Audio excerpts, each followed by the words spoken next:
வணக்கம். நியூஸ் ஃபர்ஸ்டின் உலக முக்கிய செய்திகள். ஜோர்டானில் உள்ள அல் அஸ்ட்ரக் என்ற இடத்தில் அமைந்துள்ள அமெரிக்க இராணுவ தளத்தின் மீது நஸ்ரு நடவடிக்கையின் 27வது அலை கடுமையான தாக்குதலை நடத்தியதாக ஈரானின் ஐஆர்ஜிசி தெரிவித்துள்ளது.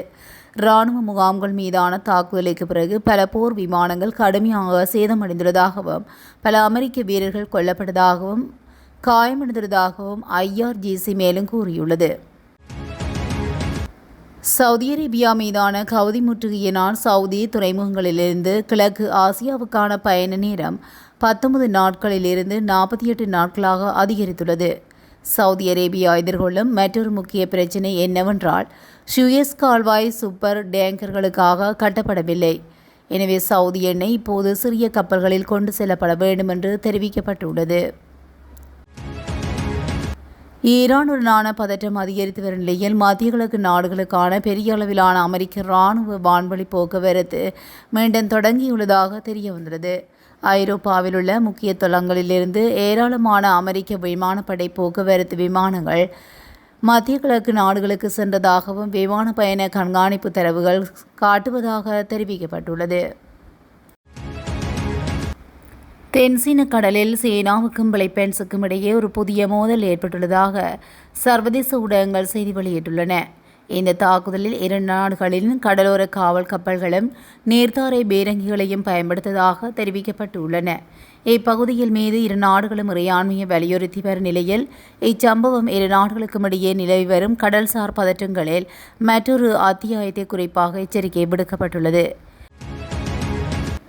அமெரிக்காவுடனான வர்த்தக போர் விவகாரத்தில் எல்லா வாய்ப்புகளும் மேசையில் உள்ளதாக கனடா பிரதமர் மார்க் கார்னி தெரிவித்துள்ளார். நாட்டின் குடும்பங்கள், தொழிலாளர்கள் மற்றும் வணிகங்களை பாதுகாக்க கனடா என்ன செய்ய வேண்டுமோ அதை செய்யும் என உறுதியளித்துள்ளார். கொலம்பியா பனிப்பகுதியில் உள்ள அத்தா பாஸ்கா பனிப்பாறையில் பயிற்சியில் ஈடுபட்டிருந்த கனடா இராணுவத்தை சேர்ந்த 3 வீரர்கள் பனிப்பாறை பிளவுக்குள் விழுந்து காயமடைந்துள்ளனர். கனடிய ஆயுதப்படைகளின் மேம்பட்ட போர் மையத்தை சேர்ந்த இந்த வீரர்கள் பனிப்பாறை பிளவுகளில் மீட்பு பணிகளை மேற்கொள்வது தொடர்பான கடினமான பயிற்சியில் ஈடுபட்டிருந்த போதே இந்த விபத்து நேர்ந்துள்ளது. சிக்கலான நிலப்பரப்பு பாதையில் கயிறு மூலம் இணைந்து பயணித்துக் கொண்டிருந்த போது 3 பேரடங்கிய அந்த குழு எதிர்பாராத விதமாக சுமார் 20 மீட்டர் ஆழத்திலிருந்த பனிப்பிளவுகள் விழுந்துள்ளது. ஈரானின் மின் உற்பத்தி நிலையங்கள் மற்றும் முக்கிய பாலங்களை இலக்கு வைத்து தாக்குதல் நடத்தப்போவதாக ட்ரம்ப் விடுத்த எச்சரிக்கைக்கு ஈரானிய உயர்மட்ட தலைவரின் ஆலோசகர்கள் கடுமையான பதிலடி கொடுத்துள்ளனர். அமெரிக்கா தனது தாக்குதலை தொடர்ந்தால் பிராந்தியத்தில் உள்ள அமெரிக்க நலன் சார்ந்த உள்கட்டமைப்புகள் மற்றும் மின் நிலையங்கள் மீது ஈரானிய ஏவுகணைகள் பாயும் என ஈரான் எச்சரித்துள்ளது.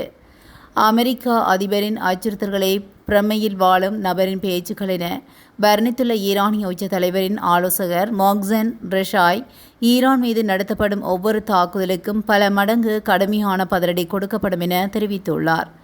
ஹார்முஸ் ஜலசந்தியில் ஈரானிய படைகள் தொடர்ந்தும் தங்களின் இறையாண்மையை நிலைநாட்டும் என்றும் அமெரிக்காவின் எந்தவொரு தவறான கணக்கீடும் அவர்களுக்கு பெரும் இழப்பையை ஏற்படுத்தும் என்றும் ஈரான் எச்சரித்துள்ளது.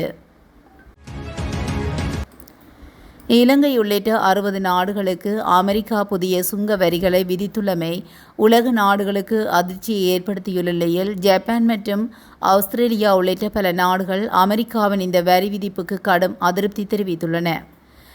ஜப்பானின் தலைமை அமைச்சரவை செயலாளர் அமெரிக்காவின் புதிய சுங்க வரி நடவடிக்கை குறித்தும் ஆழ்ந்த வருத்தம் தெரிவித்துள்ளதாக சர்வதேச ஊடகங்கள் செய்தி வெளியிட்டுள்ளன. அதேவேளை ஆஸ்திரேலியாவின் வர்த்தக அமைச்சர் தமது நாட்டுக்கு 12.5% சுங்க வரி விதிக்கப்பட்டிருப்பது முற்றிலும் நியாயமற்றது என விமர்சித்துள்ளார். 60 நாடுகளுக்கு புதிய சுங்க வரிகளை அமெரிக்கா அறிவித்துள்ள நிலையில் இலங்கை உள்ளிட்ட 18 நாடுகளுக்கு 10% சுங்க வரி விதிக்கப்பட்டுள்ளதாக தெரிவிக்கப்பட்டுள்ளது. இலங்கையுடன் இணைந்து 10% சுங்க வரி விதிக்கப்பட்டுள்ள நாடுகளில் இந்தியா, பாகிஸ்தான், மலேசியா, கனடா மற்றும் அர்ஜென்டினா ஆகிய நாடுகளும் அடங்குகின்றன. அமெரிக்காவின் இந்த புதிய சுங்க வரிகள் தொடர்பாக பாதிக்கப்பட்ட நாடுகள் தொடர்ந்தும் தங்களது நிலைப்பாடுகளை வெளிப்படுத்தி வருகின்றன. ஈரானுக்கு எதிரான தாக்குதல்களுக்கு அமெரிக்காவின் P-52 குண்டுவீச்சு விமானங்கள் பிரித்தானிய தளங்களை பயன்படுத்த அனுமதி அளிக்கக்கூடாது என ஈரான் எச்சரித்துள்ளது. இங்கிலாந்தின் RF ஃபோர்ட் தளத்திலிருந்து அமெரிக்க போர் விமானங்கள் இயங்கினால் அந்த தளங்கள் தங்களின் தாக்குதலுக்கு உரிய இலக்காகும் என ஈரான் கூறியுள்ளது. இதற்கு பதிலளித்த பிரித்தானியா, உள்நாட்டிலோ வெளிநாட்டிலோ தங்கள் மீது நடத்தப்படும் எந்த தாக்குதலையும் எதிர்கொள்ள ஆயுதப்படைகள் தயார் நிலையில் இருப்பதாக கூறியுள்ளது. ஹார்முஸ் நீரிணையில் சர்வதேச கப்பல்களை பாதுகாக்க அமெரிக்காவுடனான தற்காப்பு ஒப்பந்தங்களின்படி தொடர்ந்தும் செயல்படுவோம் என பிரித்தானிய அரசு தெரிவித்துள்ளது.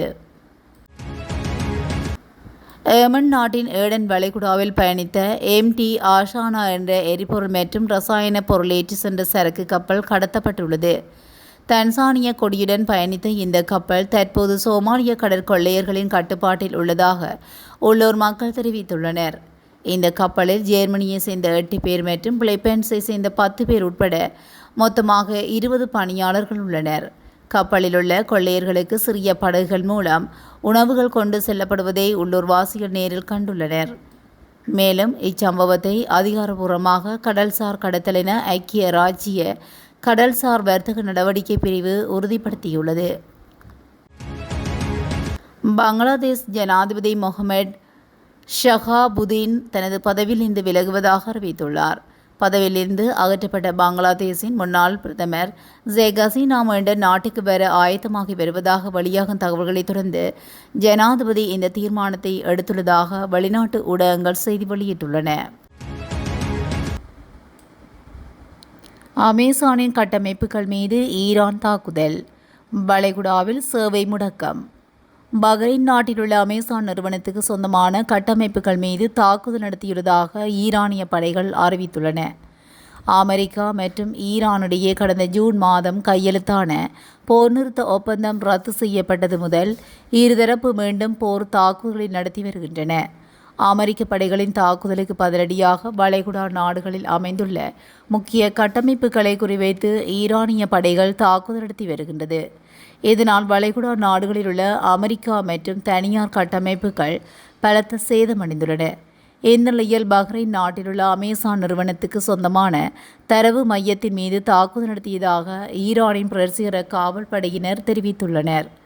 குழந்தைகளை கொலை செய்யும் அமெரிக்க இராணுவத்துக்கு உளவுத்துறை சார்ந்த ஆதரவை வழங்குவதில் முக்கிய பங்காற்றும் அமெரிக்க நிறுவனமான அமேசானின் உளவு தரவு மைய கட்டடம் குறிவைத்தும் அளிக்கப்பட்டது என கூறப்பட்டுள்ளது.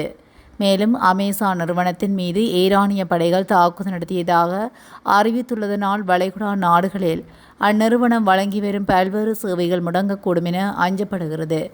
இருப்பினும் இந்த தாக்குதல் குறித்து பஹ்ரைன், அமெரிக்கா மற்றும் நாடுகளின் அரசுகள் மற்றும் அமேசான் நிறுவனம் இதுவரை எந்தவொரு தகவல் தெரிவிக்கவில்லை என சுட்டிக்காட்டப்பட்டுள்ளது. இதுபோன்ற செய்திகளை உடனுக்குடன் தெரிந்து கொள்ள நியூஸ் ஃபர்ஸ்டுடன் இணைந்திருங்கள். நன்றி, வணக்கம்.